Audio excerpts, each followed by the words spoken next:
প্রতিটি নির্বাচনের আগে নির্বাচন কমিশন দেশের নামিদামি মডেল, চিত্রতারকা, খেলোয়াড়দের নিয়ে টিভিতে, সংবাদপত্রের মাধ্যমে বিজ্ঞাপন দিয়ে মানুষকে নির্বাচনে অংশগ্রহণ করবার জন্য আহ্বান জানায়।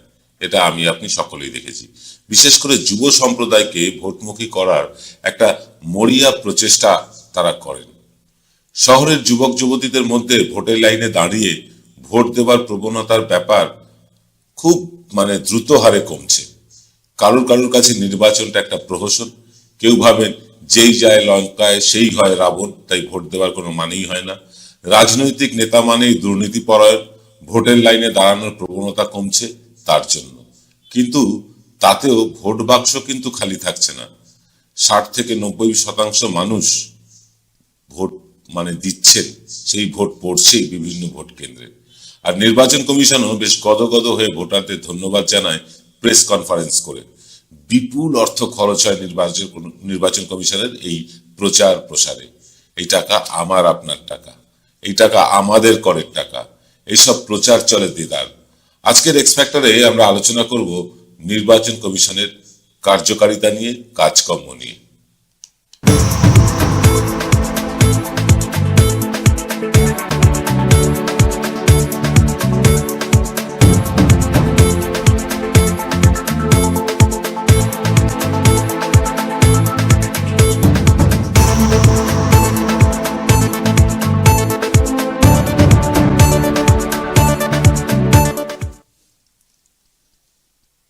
নমস্কার, আদাব। আমি আপনাদের প্রবীর বিশ্বাস। আপনারা দেখছেন প্রত্যেক দিনের অভ্যেস মতো বিশ্বজোড়া বাঙালির আওয়াজ এনকে ডিজিটালের অনুষ্ঠান এক্স ফ্যাক্টর। এক্স ফ্যাক্টরে আজকে যাওয়ার আগেই প্রথমেই আপনাদের ধন্যবাদ একটা দিতে হবে। ধন্যবাদ দেব গত শনিবারের লাইভ অনুষ্ঠানটা আপনারা যেভাবে সক্রিয়ভাবে অংশগ্রহণ করেছেন তার জন্য। আর ধন্যবাদ জানাই সেই সব মানুষদের যারা বিজ্ঞাপন দেবেন বলে এগিয়ে এসেছেন। কিন্তু আমাদেরও কিছু বাধ্যবাধকতা আছে, যার ফলে সব ধরনের বিজ্ঞাপন আমরা নিতে পারছি না। সব ধরনের লটারি ফটারি বিজ্ঞাপন আমরা নিতে পারছি না, এটা আমাদের ব্যর্থতা। এবার আসি আজকের প্রসঙ্গ নিয়ে। আমাদের দেশের নির্বাচন কমিশন হচ্ছেন নিধিরাম সর্দার। কেন এ কথা বলছি? তাদের ঢালও নেই, তলোয়ারও নেই, তারা নিধিরাম সর্দার। যেমন দেশের নির্বাচন পরিচালনা করতে নিজস্ব একটা আধিকারিক তাদের নেই, নিজস্ব আধিকারিক নেই। নির্বাচন অবাধ এবং সুষ্ঠুভাবে করতে গেলে যে বাহিনী দরকার, সে বাহিনী তাদের নেই। এমনকি গাড়িও জোর জবরদস্তি নিতে হয় সাধারণ মানুষের থেকে। বেশিরভাগ ক্ষেত্রে নির্ভর করতে হয় স্থানীয় পুলিশ, এসডিও, বিডিও, জেলা শাসকদের উপরে। এইভাবে নির্বাচনকে কতটা নিরপেক্ষভাবে পরিচালনা করা যায় আপনি একবার ভেবে দেখতে পারেন। ভোটার তালিকায় নাম তোলা অথবা মোছার কাজও নির্বাচন কমিশনকে করতে হয় সরকারের লোকজনের উপর নির্ভরশীল হয়ে। ইভিএম এ ভোট হবে নাকি ভিভিপ্যাট স্লিপ ভোটার নিজের হাতে করে ভোট বাক্সে জমা দেবেন এবং সেই ভোট কাউন্ট হবে, এসব সিদ্ধান্ত তারা নিতে পারেন না। তাদের কেন্দ্রীয় সরকারের দিকে মুখাপেক্ষী হয়ে থাকতে হয়। 19 লাখ ইভিএম চুরি হলেও তারা সেই চুরির কিনারা করতে তদন্তকারী সংস্থাকে নির্দেশটুকু পর্যন্ত দিতে পারেন না স্বতঃস্ফূর্তভাবে। সেক্ষেত্রেও তাদের তাকিয়ে থাকতে হয় কেন্দ্রীয় এজেন্সির উপরে। অর্থাৎ একটা জিনিস পরিষ্কার, নির্বাচন কমিশন নির্বাচনের আগে সরকারি অফিসারদের এক জায়গা থেকে আরেক জায়গায় ট্রান্সফার করতে পারে, কোটি কোটি টাকার বিজ্ঞাপন তারা দিতে পারে, আর নিজেদের স্বয়ংসম্পূর্ণ সংস্থা হিসেবে গড়ে তুলতে পারে না।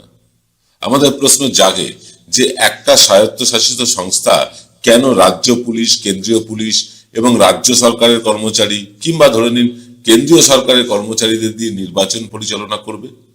কত দূর নিরপেক্ষতা বজায় থাকবে তাতে? কারণ একটা জিনিস তো পরিষ্কার, রাজ্য সরকারের যারা কর্মচারী তারা স্থানীয় রাজ্য সরকারকে খানিকটা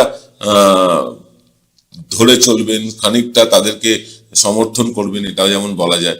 কেন্দ্রীয় সরকারের কর্মীদেরও নিজস্ব কোনো রাজনৈতিক মতাদর্শ থাকতে পারে। তাতে কতটা নিরপেক্ষতা বজায় থাকে? কেন কেন্দ্রীয় বাজেট এবং রাজ্য সরকারের যে বাজেটগুলো আছে সমস্ত রাজ্য সরকারের, তার থেকে অন্তত 5% খরচ বাধ্যতামূলক করা হয় না নির্বাচন কমিশনের জন্য? ট্যাক্সের ওপর শেষ বসিয়ে এই সরকার টাকা তুলতে পারে মদ, সিগারেট, গুটখা থেকে। তা কেন করে না সরকার? মদ, সিগারেট, গুটখার ওপরে নির্বাচনের জন্য শেষ বসানো যেতেই পারে। টোল ট্যাক্সের ওপর শেষ আছে, অনেক ট্যাক্সের ওপরই শেষ আছে, কিন্তু এই মদ, গুটখা, সিগারেট, বিড়ি ইত্যাদির ওপরে ট্যাক্স বা সেস বসিয়ে নির্বাচনের খরচ তুলতে পারে না সরকার। আসলে নির্বাচন কমিশন নিজেও চায় না তারা স্বয়ং সম্পূর্ণ স্বায়ত্তশাসিত সংস্থা হিসেবে নিজের পায়ে দাঁড়াতে। এত বড় দেশে পঞ্চায়েত থেকে শুরু করে সংসদ স্তরের নির্বাচন কোথাও না কোথাও সারা বছর লেগেই আছে, এটা আপনি জানেন। কখনো কর্ণাটকে, কখনো কেরলে, কখনো বাংলায়, কখনো উত্তরপ্রদেশে। তাই নির্বাচন কমিশন চাইলেই কিন্তু নিজস্ব কর্মী বাহিনী, নিরাপত্তা কর্মী ইত্যাদি নিয়োগ করতেই পারে। দেশ এখন বিশ্বের পঞ্চম অর্থনৈতিক শক্তিশালী দেশ, তাই নির্বাচন কমিশনকে আক্ষরিক অর্থে স্বায়ত্তশাসিত করতে পয়সার অভাব হবে বলে মনে হয় না। অসংখ্য ছেলে মেয়েদের চাকরি হবে তাতে, কিন্তু তাহলে তো আর নির্বাচন কমিশনকে নিয়ন্ত্রণ করা যাবে না কিছুতেই। সরকারের উপরে সব ক্ষেত্রে নির্ভরশীল একটা সংস্থা সরকারের তথাকথিত পরামর্শের নামে আদেশ পালন করবে, এছাড়া তাদের কাছে আর উপায় কি? নির্বাচন কমিশনার নিয়োগে স্বচ্ছতা আনতে দেশের প্রধান বিচারপতি DY চন্দ্রচূড় প্রস্তাব দিয়েছিলেন সুপ্রিম কোর্টের বিচারপতিকেও এই প্রক্রিয়ার মধ্যে রাখা হোক। এটা আপনারা সকলেই জানেন। সরকার তা চায়নি। তারা নিজেরাই দুজন এবং বিরোধী দলনেতা একজন মিলে স্থির করবেন নির্বাচন কমিশনার কে হবে। একটা জিনিস ভাবুন, এখানে স্বচ্ছতা কতটা।